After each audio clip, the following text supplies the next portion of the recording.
Merci les gars d'avoir répondu présent. Le but ensemble, c'est de se donner 30-40 minutes de manière explosive pour montrer qu'on peut être jeune et entrepreneur, et qui plus est, dans le secteur des loisirs.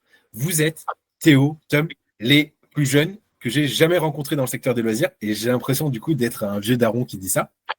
Avec vous, j'ai vraiment envie de montrer que vous êtes jeunes, vous avez osé, et aujourd'hui, vous avez un business dans les loisirs, des équipes, plein de rêves dont on parlera à la fin.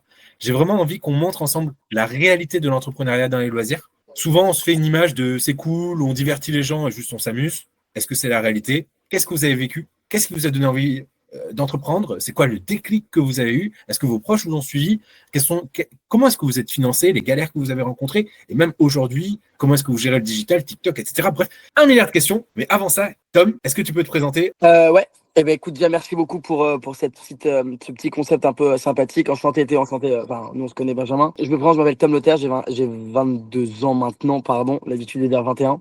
J'ai monté Merci Internet, le premier lieu immersif où on reproduit les meilleurs concepts d'Internet dans la vraie vie, dans un lieu créé pour ça, dans plein 9e à Paris. Théo, je te laisse toi aussi peut-être te présenter. Et du coup, moi c'est Théo, j'ai 24 ans, je viens de les fêter. Moi j'ai repris un parc de jeux pour enfants à Saint-Clair, qui était anciennement une franchise, maintenant on est totalement indépendant et ça va bientôt faire 1 an que l'aventure a commencé. Du coup, Tom, créateur, et on a Théo qui a repris un établissement existant, création et reprise. Et franchement, on va essayer de faire un échange un peu pêle-mêle. Juste avant, question rapide. Théo, âge? 24. Signastro? Lyon. T'es originaire d'où? De Caen, dans le Calvados. Dernier diplôme? Licence. Ta musique du moment? Comment je refais toute Zola là? C'est un rappeur? Ouais. Oh, putain. Ouais. Ça juge. Qu'est-ce que tu choisirais? Cowboy, samouraï ou pirate? Pirate. En couple ou solo? En couple. Repas préféré? Pas de carbo. Ton activité préférée? Découvrir des loisirs. Et une devise? Rien n'est plus contagieux que l'audace. Belle. Tom, t'es prêt? Dis-moi. Âge? 22. Signastro? Taureau. Originaire d'où? Paris. Dernier diplôme? Bac officiellement et officieusement DUT. Mais je suis jamais allé le chercher. Donc ils m'ont dit je ne vous le donne pas. Et j'ai dit me le donnez pas. Si tu devais choisir cowboy, samouraï ou pirate? Pirate. En couple ou solo? Solo. Repas préféré? Archipementier de canard de ma mère. Activité préférée? Sortir avec mes amis. Et une devise? No pain, no gain. Petite question, vous avez combien de mètres carrés au niveau de vos établissements? Un peu moins de 1200. 220 moi. Tom, est-ce que tu te rappelles du moment où tu t'es dit c'est bon, je me lance? Ouais, après je me suis dit depuis que je suis tout petit, j'ai toujours voulu entreprendre. J'aurais jamais eu l'idée d'entreprendre dans le loisir il y a 5 ans. Hein. Jamais. C'est des opportunités qui m'ont amené ici. Moi j'avais monté une première société avant Merci Internet qui m'a mis un pas dans l'entrepreneuriat. Et donc du coup, ce premier pas dans l'entrepreneuriat m'a permis de me dire que j'adorais ça. Et après, quand est-ce que je me lançais? J'ai rencontré The Quest, un startup studio. Ils m'ont proposé d'injecter de l'argent dans ma société et de cofonder la boîte avec moi pour m'aider les 18 premiers mois. J'ai vu une opportunité, je l'ai prise et j'y suis allé, je me suis lancé comme ça. Et toi, Théo, qu'est-ce qui t'a donné envie de reprendre un parc? Tom, j'ai toujours eu ce truc en moi. J'avais plusieurs petits trucs avec des sites internet, ce genre de choses. Et puis, à un moment, je me suis dit, ça y est, il faut le faire. J'avais réfléchi, je voulais être dans le loisir. Et puis ensuite, je l'ai vu à vendre. Et puis, on y allait. Hein. Je me suis dit, c'est le moment, c'est pour moi, c'est dans les prix, c'est ce que je veux faire. Allez, on y va. Donc, en fait, tous les deux, vous aviez quand même déjà des petits business à côté. Est-ce que votre entourage vous a soutenu direct? En gros, moi, j'ai une jeunesse un petit peu atypique. Donc, franchement, moi, mes parents m'ont toujours suivi. Après, je suis rentré dans un moule un peu plus classique, l'alternance, les études, ce genre de choses. Moi, je suis allé jusqu'au bac plus 4. Après, pareil, j'ai arrêté pour le projet. Mais ce truc-là, en fait, je l'ai dit à personne. Il n'y avait personne qui était au courant. Il n'y avait que ma copine avec qui je suis encore aujourd'hui. Et le jour où c'est bon, j'ai eu l'argent sur le compte, j'ai emmené mes parents en voiture. Je leur ai bandé les yeux, je les ai fait sortir de la voiture, je les ai mis devant la façade du parc et je leur ai dit, non, ça y est, c'est à nous, quoi. Et c'est comme ça qu'ils l'ont su. Mais en vrai, ils m'ont toujours soutenu dans tous les cas. Et toi, Tom? J'ai dit à ma mère que je voulais arrêter l'école. Elle m'a dit OK. Et après, je lui ai expliqué ce que je voulais faire, ce que je voulais monter et avec qui j'allais le faire. Donc, The Quest. Elle a dit OK, je vais juste les rencontrer. Je savais que si je lui en parlais, j'avais déjà l'idée depuis longtemps et que je suis pas quelqu'un qui a une idée. J'arrête pas l'école pour me mettre dans un fauteuil et attendre que ça tombe, quoi. Et donc, je lui ai expliqué un peu ce que je voulais faire. Elle n'a pas tout compris, mais ça l'a plu. Elle a vu que j'étais dedans. Ils m'ont soutenu du jour 1 au jour maintenant. Hein. Un entrepreneur, c'est quelqu'un qui est toujours à contre-courant et qui s'en fout du regard des gens. Plus tu lui dis ne le fais pas, plus il le fera. Et je pense que c'est typique de l'entrepreneur parce qu'en vrai, sinon, tu n'entreprends pas en réalité. Si tu attends l'accord de quelqu'un d'autre, vu le nombre de galères qui t'attend après, laisse tomber, c'est pas possible. Ouais, et puis des fois, c'est juste une vision. Hein. Des fois, tu as une vision, tu peux te tromper comme tu peux avoir raison face à tout le monde en fait. Théo, quand tu t'es dit ok, vas-y, je me lance, c'est quoi qui a été le plus flippant au début? C'était est-ce que je vais y arriver? Est-ce que genre la boîte, c'est pas maintenant, une fois que je vais la reprendre, que on va avoir tous les problèmes qui vont arriver d'un coup, les clients ils vont être saoulés de venir chez nous, ils vont aller ailleurs. Est-ce que c'est pas maintenant que le truc il va perdre en fait? C'était ça ma crainte. C'était pas trop de me faire financer tout ça. C'était le après. Une fois que je l'ai, maintenant je fais quoi? Et toi, Tom, de ton côté? La plus grosse galère que moi j'ai vécue, ça a été de passer de l'idée à la concrétisation, donc l'exécution qui en a généré. Parce que c'est bien de dire qu'au final, mon idée, 100 sur 100 personnes, 85 l'ont déjà eu et c'est une réalité. Et la plupart des bonnes idées, on les a déjà tous eues. Hein. Sauf que tu en as un qui l'a exécuté. Facebook, je pense que c'est pas le seul à avoir eu l'idée de faire un réseau social. C'est le seul qui l'a bien exécuté. Et donc, moi, la difficulté que j'ai eue, c'était de réussir à m'entourer de gens pour mettre en place mes studios, ma régie, toute ma vision. Parce que moi, j'étais en aucun cas bon là-dedans. Quoi. Je ne sais pas faire des jeux, je ne sais pas les designer, je ne sais pas faire de régie, je sais rien faire là-dedans. Et j'ai dû m'entourer de gens. Ça a été la première grosse galère. Et la deuxième, quand tu passes de ça, de l'idéation à l'exécution, les galères administratives. Ok, donc en gros, 3 mois pour creuser, affiner, avoir du retour client avant d'ouvrir et de ne pas prendre de risques, j'ai envie de te dire bêtement, si personne ne veut de ton concept. Ça a duré 3 mois. Ensuite, ça a Alors, duré... c'était même pas ça. Hein. C'était vraiment intimement comprendre. Tu ne peux pas. J'y connaissais rien. Je pouvais pas aller convaincre des gens si moi-même je comprenais pas ce que je disais. Tu vois, c'était vraiment. Ne sois pas tapis sur un expert de ce que tu dis, quoi. Et donc, je me suis formé. Mais dans ça, il y a aussi 500 000 heures de podcasts de mecs qui ont créé des concepts aux États-Unis, en France, des rencontres avec Tarek, des rencontres avec énormément de gens, un mec de chez Paris Society, un mec de chez Moma Group, un mec de chez Accor. En fait, je suis allé partout et j'ai essayé de comprendre ce qui se faisait sur ce secteur, en physique, en divertissement, en ce que tu veux. Très clair. Ensuite, tu rentres dans une phase où tu vas chercher de l'argent. Elle dure de fin janvier, donc début février, à juillet en vrai. Pendant 6 mois et sur une création de concept, et en plus de ça, en étant jeune et sans dire je sors d'HEC, les banques ne t'ont pas suivi. Et le seul qui t'a suivi, c'est du coup The Quest, qui est en fait un incubateur de start-up qui en même temps met des tickets. Donc, modèle très très rare. Studio. C'est un start-up studio. Donc, là, pour résumer, les 115 000 €, c'est un investissement. Il faut bien, pour les gens qui nous écoutent, distinguer deux choses. Un investissement peut être en equity, en action ou en dette. En dette, c'est votre banquier. Je te passe 100 et tu me les rembourseras. Là, c'est en equity, donc en action. Ils ont investi 115 000 € et ils ont pris un pourcentage au capital. C'est bien ça? Ouais, c'est ça. Ok. Ensuite, tu rentres dans la phase de recherche d'un local. Exactement. Et ça prend combien de temps sur Paris? Ça, c'est extrêmement rapide. En 2 mois. Après, moi, voilà, même pas en 1 mois, j'avais mon local. Je savais lequel je voulais. J'en avais visité une trentaine, quarantaine de locales à Paris. Et là aussi, compliqué parce que comment tu fais pour faire passer ton dossier? Parce que eux, ces proprios-là, voient passer des hits salades, des McDo, et toi, tu arrives et tu dis j'ai un nouveau concept. Non, j'ai de la chance. Moi, sur le local que je voulais, j'avais pas beaucoup de concurrence. Et puis, il faut quand même se mettre dans un contexte. Hein. Là, quand moi, je signe mon local, en tout cas, qu'on commence à dire, c'est juillet de l'année dernière, c'est la crise. Il y a aujourd'hui tout Paris qui est en liquidation et en cession. Non, par contre, j'ai galéré à convaincre mon bailleur. Mais c'était parce que, bien sûr, il y avait plein de choses qui rentraient pas dans les clous. Mais dans l'idée, je l'ai convaincu. Okay. On a eu 9 mois de franchise. Enfin, en vrai, on s'en est bien sorti, mais parce que aussi j'avais des gros investisseurs avec moi qui m'ont appris des choses. Ils financent aussi un peu à l'humain. Et moi, c'est très important ça. Quand on regarde pas les chiffres et qu'on regarde l'humain. Et là, pour expliquer, 9 mois de franchise, ça veut dire que ton propriétaire, et ça, peu de personnes le savent, tu lui as dit, moi, il faut que je crée un espace loisir. Donc, grosso modo, offre-moi 9 mois de loyer, le temps que je me lance et que j'ai la thune pour te payer le loyer. Et un propriétaire peut l'entendre. Les gens ne le savent pas. Vous reprenez un local qui est un peu délabré, où vous allez tout repeindre, etc. Vous dites, mais moi, 6, 7, 8, 9 mois de franchise, il vaut mieux qu'il ait quelqu'un maintenant et qui, dans 7, 8, 9 mois, paye un loyer que d'attendre 1 an, 2 ans sans loyer. Il y a même des bailleurs qui payent les enseignes de leurs locataires. Hein.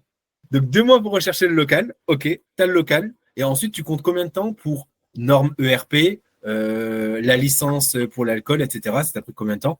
Ça me prend 6 mois.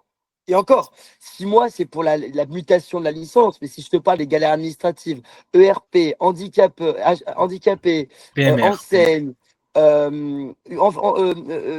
fumigène, non, désenfumage, combien de personnes ont le droit de venir chez moi, je suis en quelle catégorie?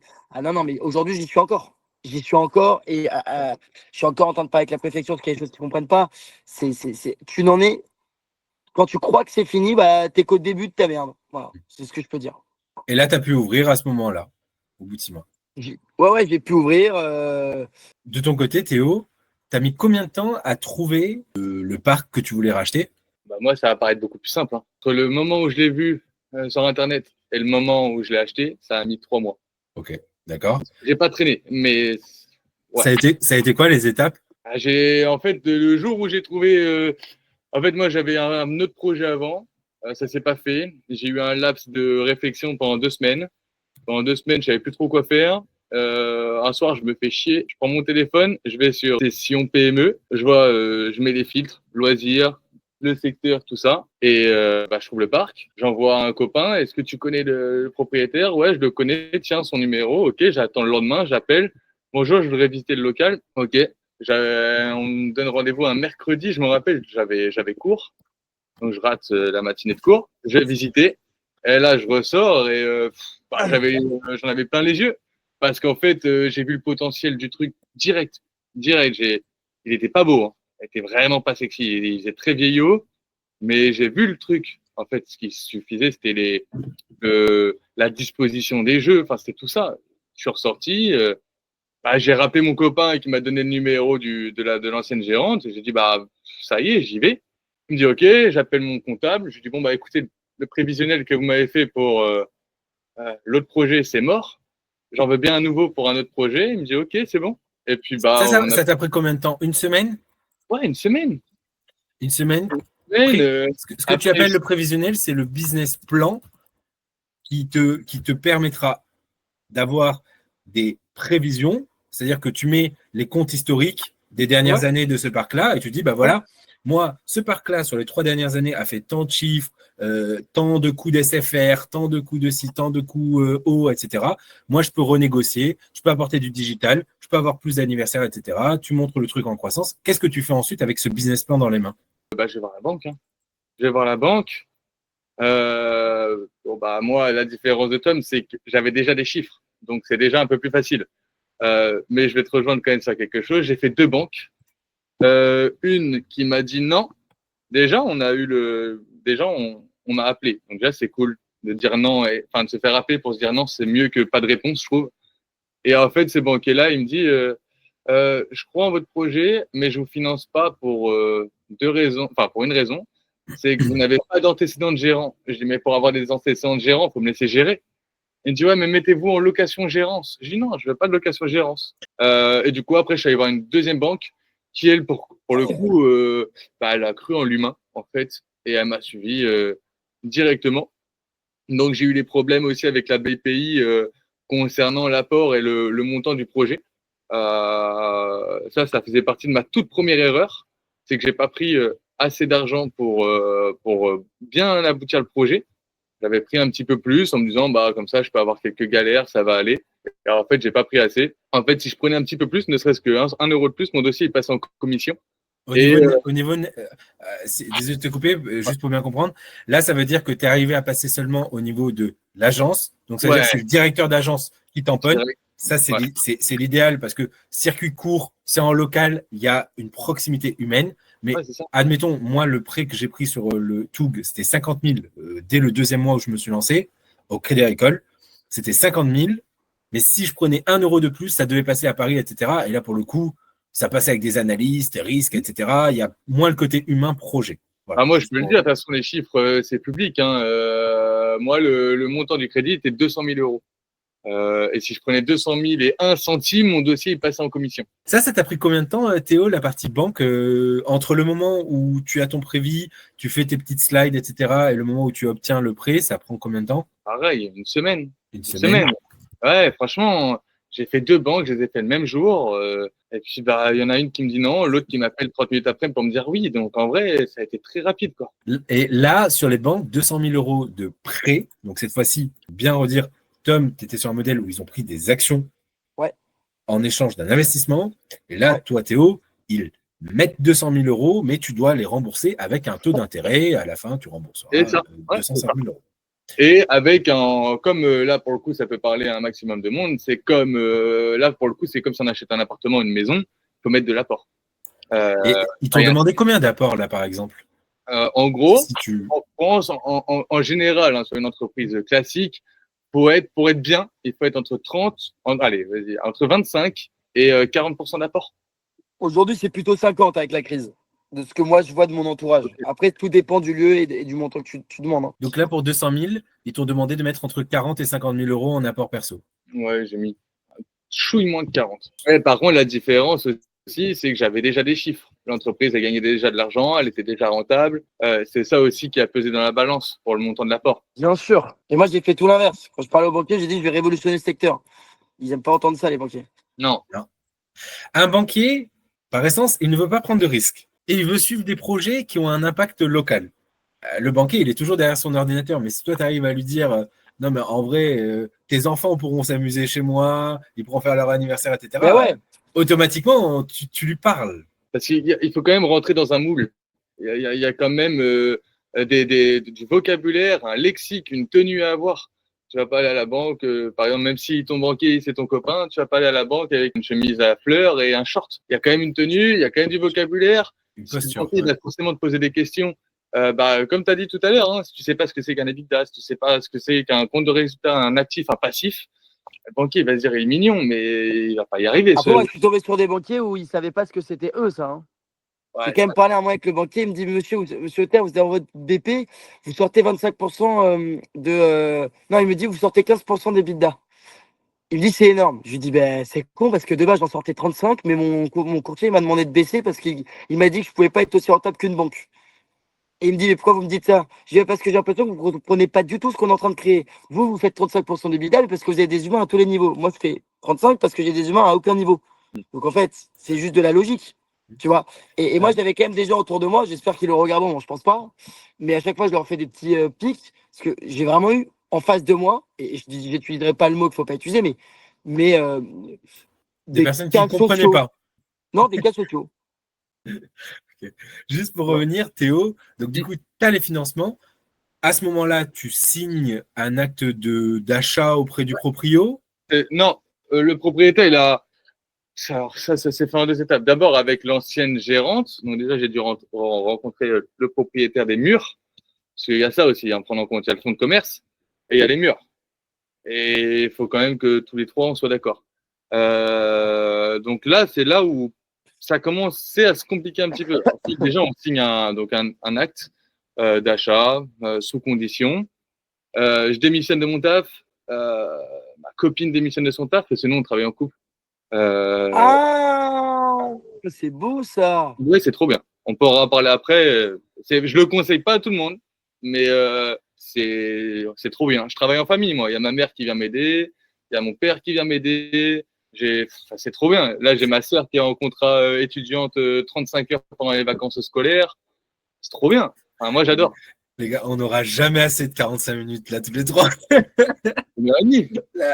Là, c'est parti pour une après-midi.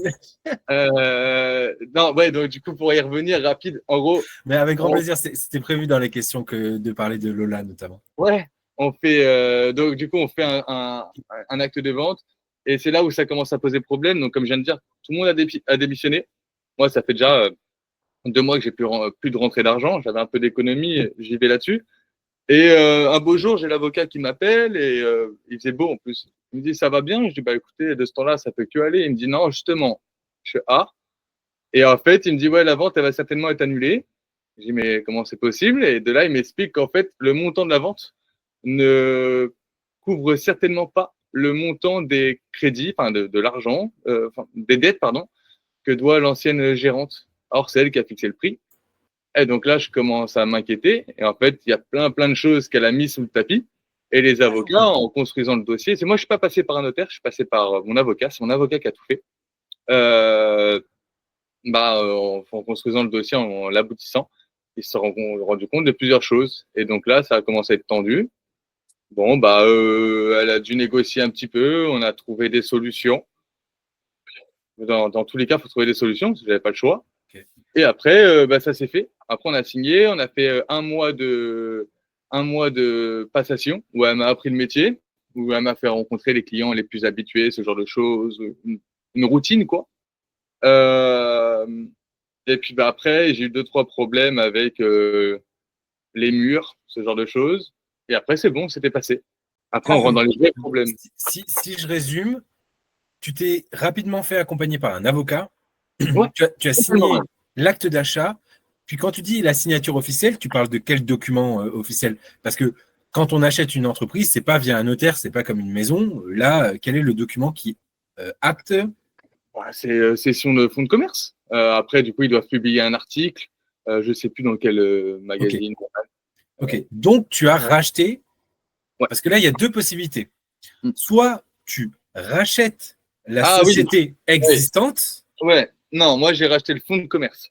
En gros, pour expliquer rapide, s'il y a des personnes qui ne savent pas ce que c'est, en gros, si tu rachètes la société, tu rachètes l'actif et le passif. Donc les dettes, par exemple, si la société ne payait plus ses loyers, c'est pour votre pomme. Ça peut être intéressant dans beaucoup de cas, hein, ce genre de rachat de société. Hein. Alors, l'intérêt qu'il peut y avoir, c'est qu'au lieu de faire un prêt, tu récupères la société en ne rachetant que les actions. Et donc, automatiquement, toi, potentiellement, tu n'as pas besoin de refaire un prêt par-dessus, puisque tu as les prêts qui existent déjà dans la boîte. Et avantage, quand ça s'analyse, c'est que les prêts qui ont été contractés pour des trampolines, pour des toboggans, etc., sont des prêts souvent avec des taux, mais ridicules par rapport à aujourd'hui. Donc, ça s'évalue de racheter la société. Et toi, tu as racheté le fonds de commerce. Le fonds de commerce, du coup, en gros, il y a une maison, il y a les meubles de la maison. Moi, j'ai les meubles de la maison. C'est tout ce qui est à l'intérieur. Grosso modo, tu as racheté la clientèle. Ouais. Ok. Et ça a duré combien de temps? 1 mois? Cette période-là de l'acte d'achat, signature officielle, etc. Ouais, ça doit être ça. Un bon mois et demi, je pense. T'es rapide. Hein. Et ensuite, du coup, ouverture officielle. Ouverture officielle le 4 septembre. Et du coup, par rapport à ce que nous disait Tom, de ton côté, étant donné que tu as racheté un établissement déjà ouvert, tu n'as pas eu besoin de refaire tout ce qui est normes, etc. ou pas? Non, pas là-dessus. J'ai dû revoir plusieurs choses quand même. Par exemple, quand on rachète, moi j'avais déjà des caméras de vidéosurveillance. Il fallait refaire passer les contrats à mon nom et pas à son nom. Encore aujourd'hui, ça va bientôt faire 1 an, on est toujours emmerdé avec eux. Les extincteurs. Après, il fallait faire passer, par exemple, tout ce qui est sécurité pour la qualité des jeux. Ça doit se faire 1 fois par an. Moi, je vais pas dire quand, mais ça faisait un petit bout de temps que ça n'avait déjà pas été fait. Et puis, on en compte aussi que le parc, je l'ai racheté en l'état. Le parc, ça faisait 13 ans qu'il existait. Ça faisait 8 ans qu'il appartenait à la même personne. Il était dans un état, faut le voir pour le croire. Mais vraiment, c'était choquant. Donc après, on a dû faire des travaux. Et ça, j'en ai fait pendant la nuit, juste avant l'ouverture, pour ouvrir avec une belle moquette. Il y avait quand même 600 mètres carrés de moquette, donc c'était pas mal de boulot. Et pour déjà, dès le début, montrer qu'il y avait un gros changement là-dessus. La moquette était dans un état, il y avait des taches de partout, c'était n'importe quoi. Non, mais franchement, merci à tous les deux d'avoir joué le jeu du calendrier. Au moins, si quelqu'un est aujourd'hui étudiant ou qu'il a lui-même envie d'arrêter ses études, ou qui est actuellement en CDI, ou qui est chômeur, il sait que face à lui, il a la possibilité de créer. L'avantage qu'il y a dans la création, c'est que tu es maître de A à Z de ton destin, et que tu y mets aussi de manière prononcée ta patte, puisque c'est toi, direct, Tom, le premier truc dont tu as parlé, ça a été les couleurs, le design, etc. L'avantage de pouvoir vous exprimer pleinement, en fait, Mais le risque est beaucoup plus gros. Exactement. Et donc, derrière, difficulté d'être financé, pas de compte historique, en plus de ça, si c'est une nouvelle activité, parce qu'encore une fois, ça varie. On peut faire une création de zéro d'un escape game. Pour le coup, tu vas voir un banquier, tu peux parler du secteur des escape games, qui va pas très bien en ce moment, donc du coup, ton banquier ne peut pas dessus, mais bref, tu peux avoir des référentiels. Ou alors, comme Tom, carrément lancer une nouvelle activité. Et là...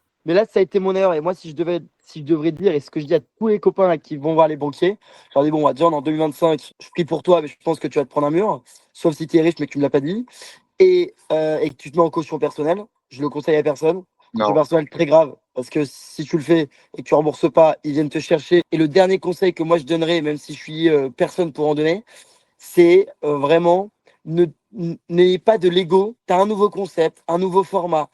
Tout ce que tu fais n'existe pas. Tu vas aller sur du physique. Surtout, tu dis que ce que tu fais existe. Tu prends des référentiels. S'il faut, je sais pas, tu veux créer un nouveau salon de coiffure, c'est pas un salon de coiffure, mais c'est nouveau, mais c'est sur la coiffure. Eh ben, t'es un salon de coiffure pour le banquier. Si tu veux mettre de l'ego et de dire non, ce que je fais n'existe pas, monsieur le banquier, je suis le meilleur, je suis le plus beau, je suis le plus fort, je vais devenir riche, vous allez être riche avec moi, il va te dire ça n'existe pas, alors je finance pas. Et en fait, ça a été mon erreur. J'ai créé une nouvelle activité et un nouveau concept qui n'existait pas. J'aurais dit que j'étais un escape game dès le début à tout le monde. Je pense que j'aurais peut-être au moins eu des réponses en me disant non. Là, j'ai même pas eu de non. J'ai jamais eu de réponse. Donc, voilà. Et puis il y a autre chose aussi, c'est que déjà racheter une entreprise, c'est pas facile, mais en créer une, c'est encore moins facile. Il faut se rendre compte du boulot qu'il y a derrière, toutes les normes et tout, c'est pas fait pour tout le monde. Il faut avoir un minimum d'expérience ou alors avoir un max de connaissances ou un entourage. Mais c'est vraiment pas fait pour tout le monde ce que tu as fait. Alors, j'apporte juste un truc, une réflexion personnelle, mais la reprise d'entreprise, comme tu l'as fait Théo, n'est pas pour autant un manque d'ambition. Parce que la complexité est, j'ai presque envie de dire, la même, voire plus élevée, parce que tu as à tes pieds les boulets du passé. Et ça, il ne faut pas l'oublier. Et puis, attention, l'établissement a peut-être fait de la merde avec sa clientèle, peut-être qu'elle a de mauvais avis, et donc toi, au lieu de partir à 0 pour aller taper 100, bah, tu pars à -10 pour aller taper 100. Qu'est-ce qui a, pour vous, été le plus compliqué? L'administratif. Toi, Théo, tu l'as pas eu parce que tu avais un truc qui existait déjà. Mais quand tu crées une création, et moi j'étais à Paris, non, franchement, ouais. L'administratif et l'humain. En fait, tout ce qu'on voit pas quand on monte un projet. Tu vois, là, Théo, il disait, il a repris un truc, il y avait des trucs sous le tapis.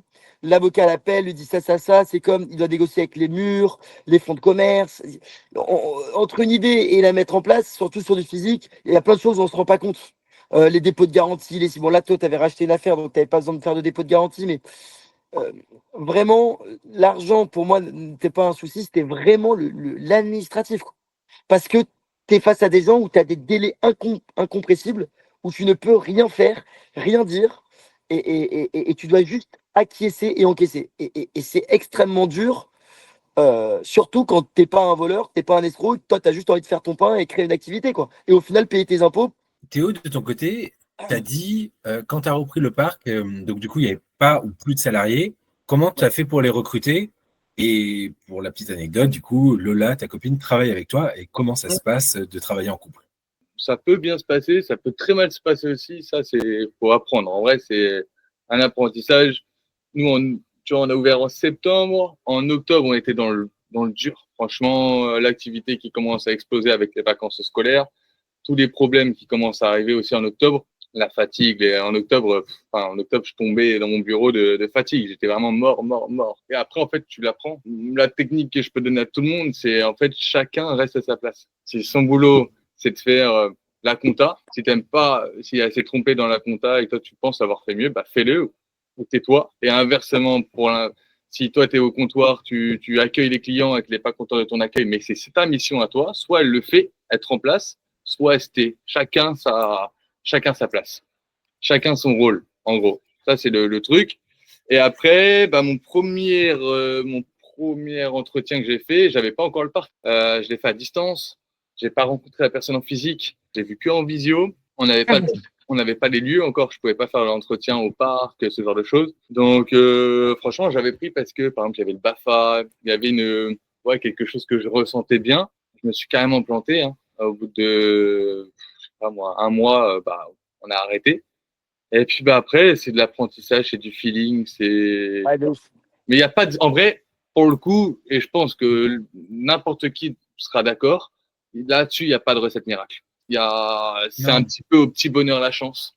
J'ai tout Ouais, c'est au essayé. feeling, ouais. J'ai fait avec des potes, ça marche pas. Nous, on a des business en physique, donc il y a une caisse. Et t'as tes copains, ils voient le montant de la caisse et ils voient de l'argent et ils se disent, ah, putain, il y a tout ça qui rentre pour lui. Sauf qu'en fait, vu qu'ils n'ont pas fait ce que nous, on a fait, ils ne se rendent pas compte de ce qui nous revient vraiment dans la poche et tout ce qu'il y a à côté, ce genre de choses. Ça peut créer un peu de jalousie, un peu de conflit. Vu qu'on est potes, vas-y, sois cool, c'est bon, j'ai que 5 minutes de retard, c'est rien. Ouais, mais t'as 5 minutes de retard, c'est toi qui dois faire l'ouverture, on fait comment? Il y a des clients qui attendent devant la porte, ce genre de choses. Ça, c'est moi, Ouais, je suis d'accord avec toi.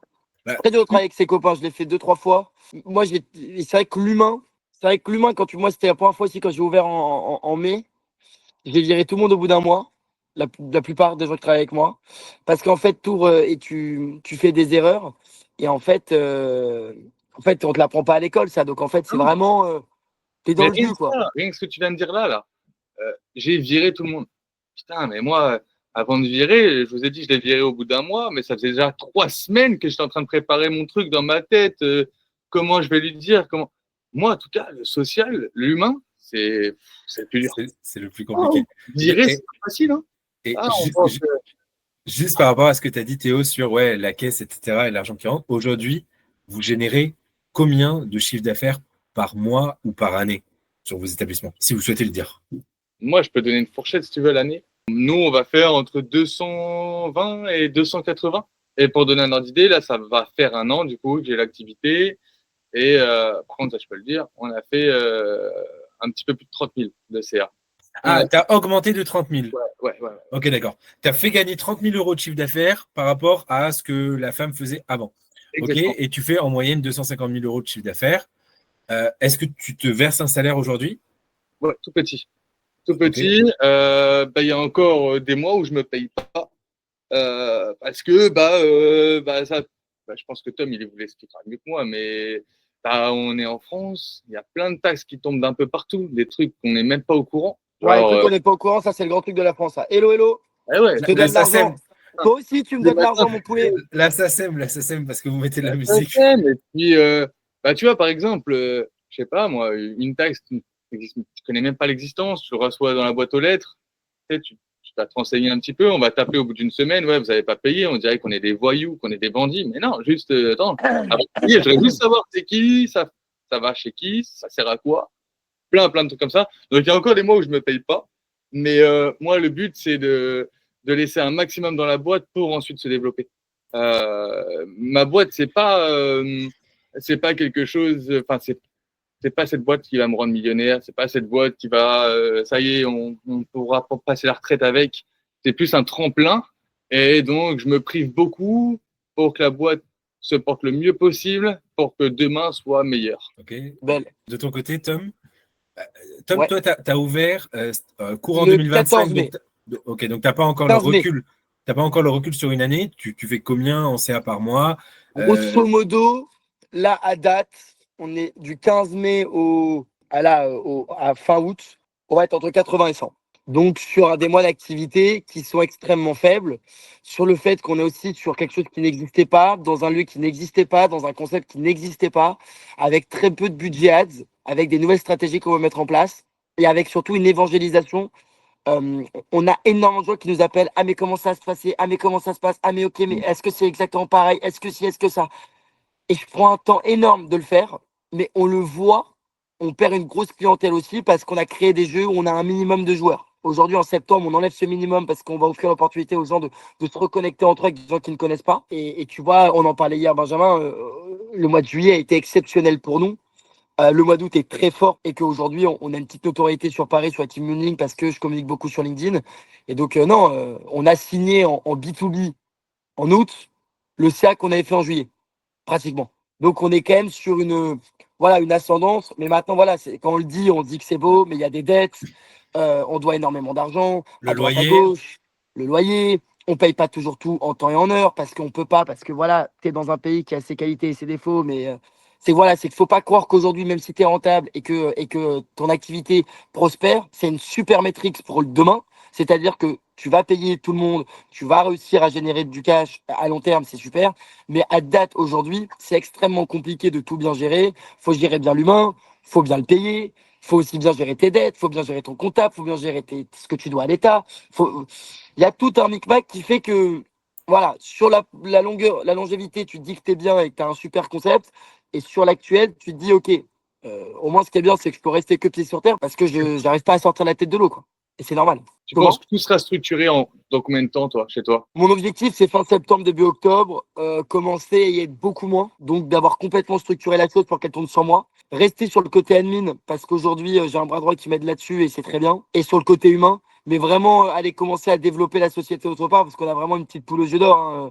Rentable mois 2, c'est très rare sur du physique. Donc ça, là-dessus, on a envie d'aller un peu plus vite. Maintenant, il faut pas aller vite si en fait le concept n'est pas prêt, quoi. C'est qu'aujourd'hui, si je vais vite et qu'il peut pas tourner sans moi, bah je commence à cramer les ailes en 2 secondes 30, quoi, parce que t'as pas le droit à l'erreur. aujourd'hui, j'ai juste 2 dernières questions. Et dans la lignée, hein, de toute façon, Tom, c'est quoi ta semaine type? Et ensuite, Théo, ce sera quoi ta semaine type? Ou si vous voulez, vous pouvez rebondir les uns les autres sur vos semaines. Lundi, dimanche, moi je suis fermé le lundi et le mardi au public. Le problème, c'est que comme je suis un gros débile, je sais pas dire non parce que je suis dans ma boutique tous les jours. Donc dès qu'on m'appelle et qu'on me dit est-ce qu'il y a de la dispo, je dis on est fermé. Ils me disent oh s'il vous plaît, je dis allez venez. Donc à la fin, je me fais faire des sessions solo le lundi et le mardi. Mais sinon le lundi, mardi, c'est B2B à fond, que ça. Donc focus B2B, focus création de contenu, focus Bi- strat. Désolé, Tom. B2B, aujourd'hui, le secteur des loisirs, c'est un secteur B2C et B2B. B2C, les particuliers qui viennent faire l'activité. B2B, les entreprises qui viennent faire un team Ouais, building ou un séminaire. exactement. Et aujourd'hui, ça, ma création de contenu, parce qu'aujourd'hui, moi, je fais énormément de création de contenu, ça m'apporte énormément de business. La preuve, mon canal d'acquisition numéro 1, c'est TikTok, le deuxième, c'est LinkedIn. Donc, c'est quand même énorme. Et tout ça en n'ayant pas monétisé 1 euro, en ayant dépensé zéro, en ayant juste une rigueur de poster et de raconter un peu ma vie et le storytelling. Et après, à partir de souvent 14 heures, je commence à partir tu sais, du mercredi au dimanche. J'accueille tout le monde, je reste avec les clients, je comprends ce qu'ils veulent pas, ce qu'ils aiment. Je suis tous les jours dans ma boutique. Et c'est, je crois, ça la réussite d'un projet, ou en tout cas, si on souhaite qu'il réussisse un minimum, c'est d'être dans sa boutique, comprendre ton client, comprendre pourquoi il vient, d'où il vient. Moi, il n'y a pas un client qui est venu depuis le début où je lui ai pas dit comment tu m'as connu, quelle vidéo. Ah, ok, c'est cette vidéo. Vas-y, viens, on s'assoit 2 minutes, je t'offre de l'eau, je t'offre une grenadine. Ah, t'aimes la pêche, je t'offre une pêche, ça me fait plaisir. Tiens, montre-moi la vidéo 2 minutes. Ah non, on est en retard. Non, mais on n'est pas en retard. On prend un petit café tous les deux, tu montes la vidéo, pourquoi tu l'as aimé, pourquoi tu es venu. Et c'était vraiment intimement de pourquoi tu es venu aujourd'hui et pas il y a 2 semaines alors que tu as vu ma vidéo il y a un mois. Explique-moi. Comprendre le client. Dans les accompagnements qu'on fait au secteur des loisirs, à chaque fois, je leur demande, quand un client vient, est-ce que vous leur dites comment est-ce que vous nous avez connus? Ils ne posent pas la question. Et je trouve que c'est le truc le plus naturel, en fait. Quelqu'un que tu ne connais pas vient de rentrer dans ton établissement. Moi, la première question, c'est Bien sûr. comment tu nous as connus? Après, tu vois, Théo avec Magic Park, il a des enfants, il cite tellement De les enfants l'historique. jeunes que tu vois, les parents, moi je pense que tu as énormément de clients qui reviennent, qui sont récurrents. Ouais, c'est ça. C'est quoi ta C'est ça. semaine type, Théo? Pareil, c'est le jour sur 7 au parc. Moi, je suis ouvert le mercredi, samedi et dimanche au public. Je suis ouvert le vendredi matin pour faire des matinées nounous. Très sous-coté, ça aussi. Et du coup, je suis officiellement fermé le lundi, mardi, jeudi et vendredi après-midi. Donc le lundi, le mardi, c'est que d'analyse, on s'occupe des posts pour les réseaux sociaux pour toute la semaine ou parfois même on prend 2 semaines d'avance, ce genre de choses. J'analyse beaucoup les chiffres chaque semaine, je regarde ce qui se passe, même si une semaine ne fait pas l'autre. Après, il y a aussi énormément de préparation pour le week-end. Surtout le samedi, c'est la grosse période. Donc, on prépare tous les anniversaires, on fait tout ça. Ok. Là, si tu avais un mot de la fin à transmettre, ce serait quoi? Franchement, si vous y croyez, foncez. Pour la digitalisation, faut vraiment pas attendre. Faut faire direct. Aujourd'hui, avec mon expérience dans mon secteur, je dirais qu'il n'y a pas mieux que Facebook, Insta, les influenceurs, ce genre de choses. Et on a carrément plus de retours que tout ce qui est radio, affichage, tout en fait. Donc, je dirais mettre un paquet là-dessus. Avec la concurrence qu'il y a, l'arrivée de différents loisirs, la concurrence, ce genre de choses, digitaliser l'activité, ça permet par exemple avoir un logiciel pour avoir des réservations faciles. Ne pas être constamment dérangé au téléphone pour connaître nos prix, pour savoir comment se passe un anniversaire, ce genre de choses.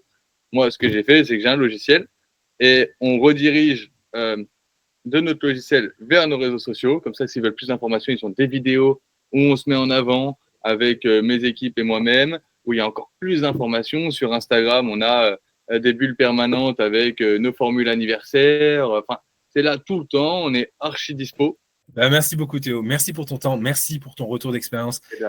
C'est juste génial ce que tu fais, d'avoir eu le courage de te lancer, de ce que je ressens, de ce que tu dis. Voilà, il y a un mélange d'ambition et d'insouciance. Insouciance de se dire, vas-y, en 2 jours, à go, c'est ça que je veux acheter.